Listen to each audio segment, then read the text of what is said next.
Buenas noches. Hola, buenas noches. Arratsaldeon.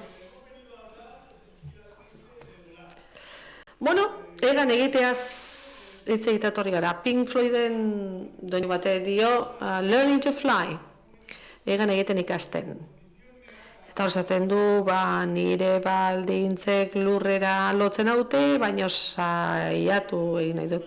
Peter Panen hasieran esaten da, haur guztiak hasi egiten dira. Peter Pan izan zik eta arke egan egiten ikasi zuen.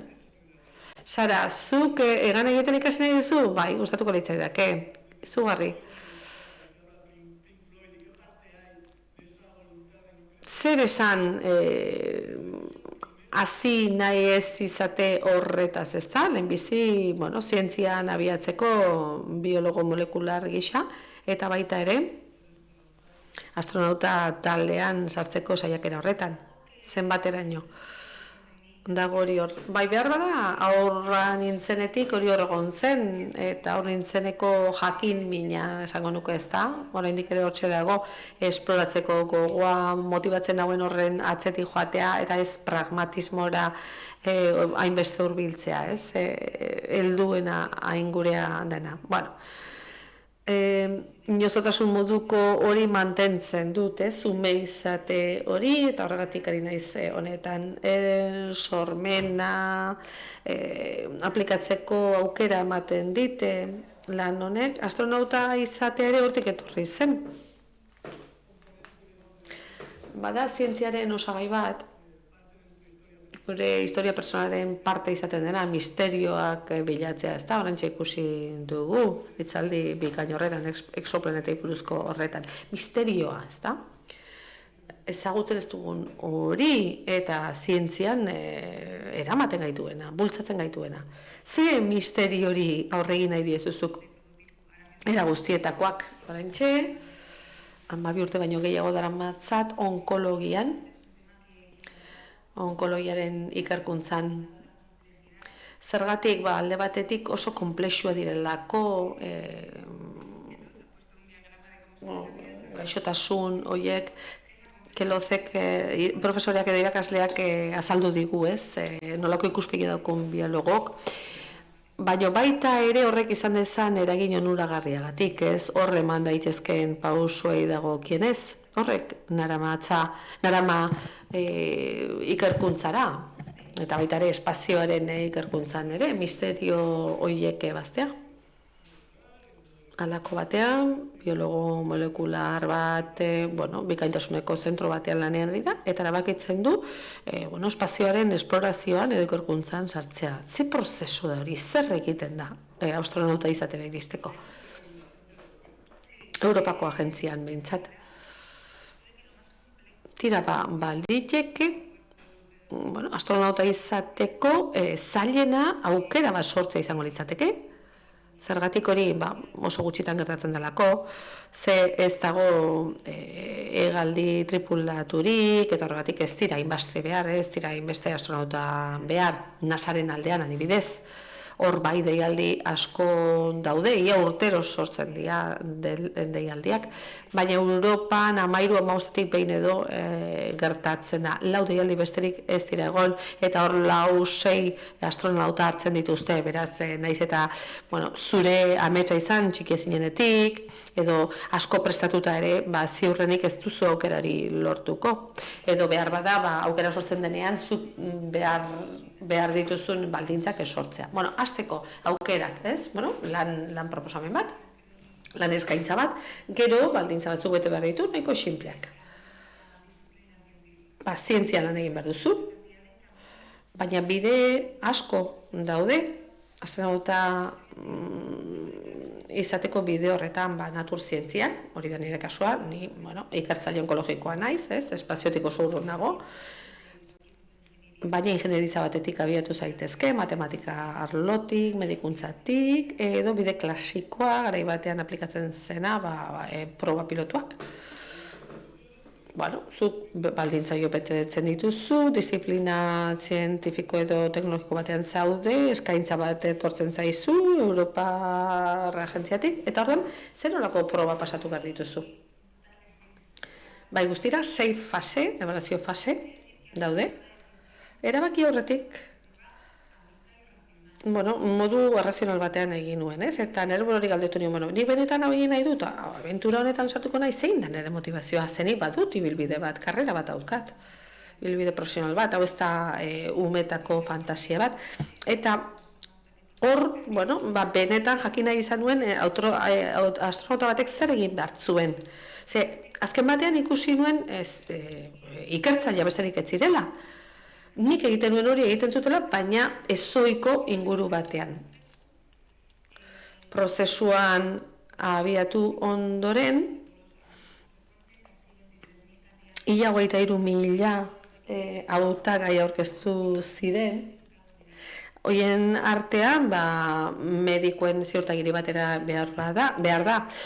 Argi geratu behar du, parte hartu nahi duten horiek, osasuntsu daudela, eta benetan serio ezten ari direla. Giza baliabideetako eskrining bat pasatu behar izan genuen, profil honena zeintzu ziren, motivazio eskutiz bat ere bai, eta probetara sartu ziren 1.400, 23.000-tik 1.400 sartu ziren proba horietan, proba zehatzetan, gaitasun psikologikoa, fisikoa eta bar. 1.400 hautagai beraz. Goazen bigarren fasera. Test konektiboak, personalitate eta gaitasun psikomotoizak, adimen test bat da. Hamburgon, Alemanian.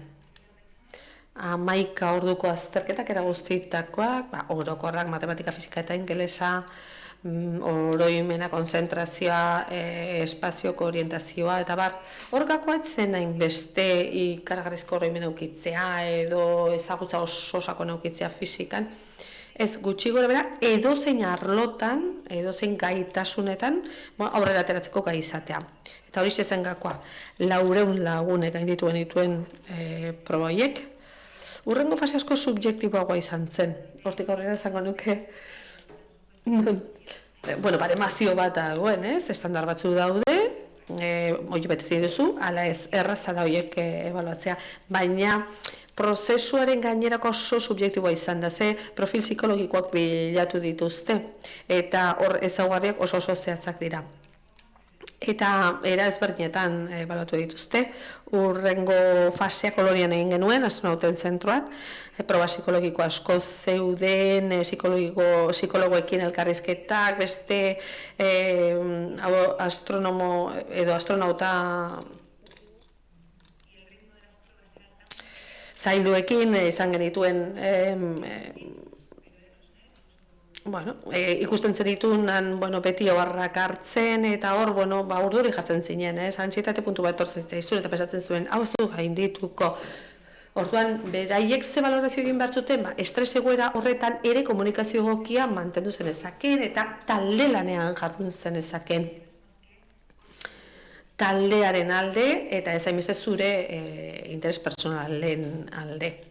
Ikertzailea zarete, bai, baina baldintzak oso bereziak dira, eta solbentzia baloratzen da hor. Zein izan da ez usteko handiena, zer ez zenuen espero aurkitzea bide horretan? Ez zer genuen espero, enekien nolako izango zen prozesu hori. Ebaluatzaileek esaten zuten, giza baliabideetako adituek esaten zuten, prozesua bera, horri eustea hori da proba nagusiena. Ze 18 hilabete iraun zuen prozesuak, ez dakizu nola ebaluatuko zaitu zen, ez da noiz ere, eta preste egon behar zu edo zertarako, email bat jasotzeko, dei bat jasotzeko, une jakin batean, eta 2 aste barru Europako hiri batera jotzea, eta han eskatzen dizuten horri erantzuten, baina ez dakizu zer eskatuko dizuten. Beraz, ezin zara prestatu, ez da posizio bat, non gaitegi bate prestatzen duzun. Eta behar bada plaza hori aterako duzu, hori prestakuntza hori guztia egin da. Beraz, prestakuntza da lehenbiziko proba edo, gero hortik aurrera gehiago da profil egoki bat izatea, beraiek bila dabiltzan horiek. Eta zenbat ditu zineten? 17 astronauta eta 12 lagun John McFall tartean parastronauta izeneko proiektua garatzen ari dena, gaitasun teknologiak garatu ahal izateko, gaitasun ezberdineko pertsonak eramateko espaziora. Eta reserbitak pasatuko ginateke proiektu astronautak izatera, misio bat dagoenean gure profilerako egokia izango dena, delegazio nazionaletatik edo agentziak sustatutakoa.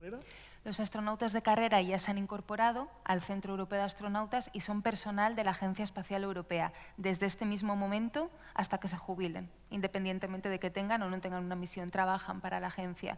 Y entre misiones estarán haciendo otro tipo de tareas, un entrenamiento continuo, tareas de divulgación, tareas de apoyo logístico, de operaciones, digamos que ya van a trabajar para siempre, han dejado sus trabajos, mientras que los astronautas de proyecto mantenemos nuestro trabajo, actuamos como embajadores de la Agencia Espacial Europea y de nuestras delegaciones nacionales, y en el momento que haya una misión se establecería un contrato o un acuerdo específico que marque las pautas del entrenamiento y de los objetivos de la misión. Tu perfil es de bióloga molecular, especialista en oncología. ¿Qué otros perfiles han sido seleccionados? No de forma exhaustiva, pero ¿qué otras cosas quería la Agencia Espacial Europea? Es muy variado. Entre los astronautas de carrera, por ejemplo, hay una astrofísica, una piloto de helicóptero, mi compañero Pablo Álvarez es ingeniero aeronáutico, hay un neurocientífico y un paramédico experto en rescate de montaña. Esos son los de carrera. Pues si nos encontramos un planeta rocoso. Al final, esto va un poco con vistas a misiones y cuanto más desafiante tiempo tienes que pasar más alejado de la Tierra. Eta gero eta taldean hitzagoa gaude, gai izango direnak ebazteko edozein egoera. Que pueda ocurrir. Por eso es tan interesante. Horregatik oso garrantzitsua da medikoak izatea. Ze adibidez, larrialdi medikoa baldin badago, zu toki batetik bestera eramateko, zure tripulazioa konpondu egin beharko du.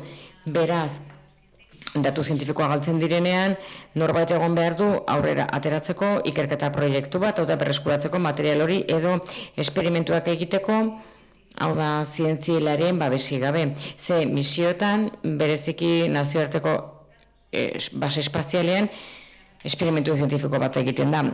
Batez beste astronauta bakar batek 6 hilabeteko epe batean egiten ditu 300 bat esperimentu zientifiko. Hau da fluidoen mekanika, biomedikuntza, landaren aztea, hori guztia egin behar dute astronautek. Beraz, gaitasun horiek izan behar dituzte, hau da, eguzki paner bat instalatzeko eta bakterio plaka bat jartzeko. De laboratorio muy genérico, muy especializado, sí. A la vez. Hau da, nola egiten duzue prestaketa? Suposatzen dut prestaketa egiten duzura etengabean. Hau da, entrenamendua etengabea da. Proiektuko astronautak, nire kasuan, entrenamendu espres bat izango genuke. Hau da, 2-3 urte astelehenetik igandera ikasi berrezun guztia ikasteko. Edozein egunetan dei bat jasotzen duzu, eta hautatu zaituzte misio baterako, eta orduan presta lan espezifikoa duzu. Denetatik jakin barrutzu azkenean, bakoitzak bere prestakuntza zientifikoa du eta karrerakoa. Baina astronauta guztiek gai izan behar dute espaziontziak operatzeko, ekipamendua mantentzeko, komunikazioa izateko lurrarekin, esperimentu zientifikoak egiteko, gero ibilgailuekin ateratzeko ontzitik Rusiera ikastea. Disiplina horiek guztiek denok izan behar dugu, ingeniera izan, pilotua, biologoa edo medikua. Beraz, lehen puntua da berriz ere ikastea eta unibertsitatera bueltatzea. Hau da, nik ere jaso nahi dut ze vibrazio dauden publikoan artean. Jaso dut errusierakin vibrazio. Zergatik ikasi behar duzu errusiera basagurtasun protokoloengatik. Nazioarteko estazioan 2 modulo izango lirateke, bat errusiera eta bestea estatu batuara. Larrialdiko ebakuazio bat eginez gero, Soyuz errusiarak erabiliko genituzke, eta dena errusiarrez dago hor. Eta lurreko komunikazioarekin ere errusieraz egiten da. Beraz, bai, lehen bazegoen bigarren arrazoi bat, hau da, astronautak gehienen prestakuntza Europako agentzia errusiarran egiten zen. Orain, begi bistako arrazoiengatik harremanak hautsi dira. Baina, segurtasun protokoloa da hizkuntza ikastea. Izaera zientifiko hau ere partekatu egiten duzu beste agentzia batzuekin edo beste misio batzuk dituzte. Hori da helburua espazioko misioetan batez ere nazioartekoen. Hau da, 180 hau da, hor badago abantaila bat ikerketa mota hau egiteko orduan.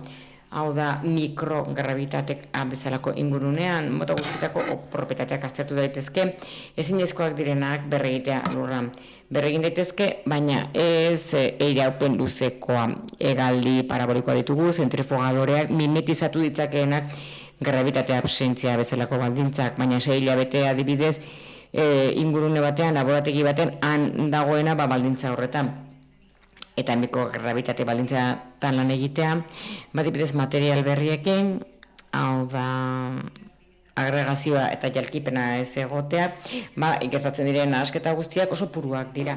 Ondorioz aleazio berriak sortzen dira, formulazio kristalinoak, adibidez, minbizia sendatzeko erabiltzen den botika batekin gertatzen da. Botika hauek oso onak dira, terapia zuzenduetan, ez dira oso solugarriak uretan. Beraz horrek esan nahi du, pazienteak erietxe batera joan behar duela eta ordu askotan egon behar duela zaina barneko tratamendu batean klinikan. Beraz, formulazioa aldatu daiteke, hau da, administrazio alda daiteke, injekzio bakarrarekin etxean tratatuta geldituko litzateke. Beraz, gauza hauek bakarrik lor daitezke horrelako giro batean, baldintza horietan. Eta zein da azaldu berri duzunaren eragina eta misio espazialen eta lurreko misioen artean koordinazioa dago, informazioa trukatzen da, ez bakarrik esperimentala, baizik eta oinarri teorikoa duena, bai noski. Azkenean konkurso antzeko batzuk daude. Nazioarteko agentzia espazialen ahalmena mugatua da, eta deren nahi dute laborategia erabili nazioarteko zentroan. Beraz, hautatu behar da ze proiektu, hau da, ikerketekin lotuta, landarekin lotuta, bakterioekin lotuta, fisikan, fluidoetan. Hautatu behar dira zentzu diren proiektu honenak, nazioarteko estazio espazialera eramateko eta astronautek egiteko. Enpresak izan daitezke, baita akademia bera, unibertsitateak, hautatzen dira interesgarrienak eta gero modu koordinatuan ejekutatzen dira. Beraz munduko agentzia espazial guztiak koordinatzen dira bai laborategiekin eta astronautekin denbora maksimizatzeko eta ahalik eta datu gehienak lortzeko. Hau da, enpresa pribatuek babesten dituztenak librek dira arlo akademikoan. Eta gero parte oso garrantzitsua da astronauten osasuna berez azterlan bat ere badela medikuntzarekin lotuta. Hori da behar bada parte garrantzitsuena. Eta hori zen baldintzetako bat prest egon behar duzu proba sujetua izateko. Eta zu izan akuria eta teknikaria eta zuk atera barituzu laginak ze gizaki bat aztertzea mikrogravitatean da sartzea aztertzea modu aztereratuan. Hau da, gizaki batik gertatzen zaiona, gravitaterik ez dagoenean eta erradiazioaren mende dagoenean, degenerazioa du ezurrean, masa zelular galtzen duzu, minbizi arazoa duzu, kataratak garatu ditzakezu, eta akats kognitiboak garatu ditzakezu ere bai. Beraz, pixkanaka gertatzen diren prozesu horiek, modu bizkorrean gertatu daitezke misio espazialean. Horregatik hartzen dira datuak osasunarekin lotuta gero aztertzeko eta kontra neurriak hartzeko. Eta kontrako neurri anitzak hartzen dira, gero osteoporosia egon daiteke, rehabilitazioa, egiten diren azterlan zientifiko guztiekin. Beraz, zuen gorputza ematen dio zuen zientziari bizitzen, hori da. Sara, zein da egiten dituen misioen erritmoa agentziaren aldetik? Zenbatero joaten dira astronautak nazioarteko estazio espazialera? Edo beste hitz batzuetan, itxarote zerrenda, zenbat denbora itxaron behar duzu? Bueno, nabartuko dut ulertzeko. Nazioarteko estazio espaziala erabiltzen dute nazioarteko estazio guztiak planetan. Eta bizitza erabilgarri mugatua du. ezarrita zegoen, desmantelatu egingo zela data batean. Eta orain erabaki da luzatu egingo dela 2030 arte. Gero, lurreko orbita bare bajamateak ekarriko du estazio pribatuak egotea.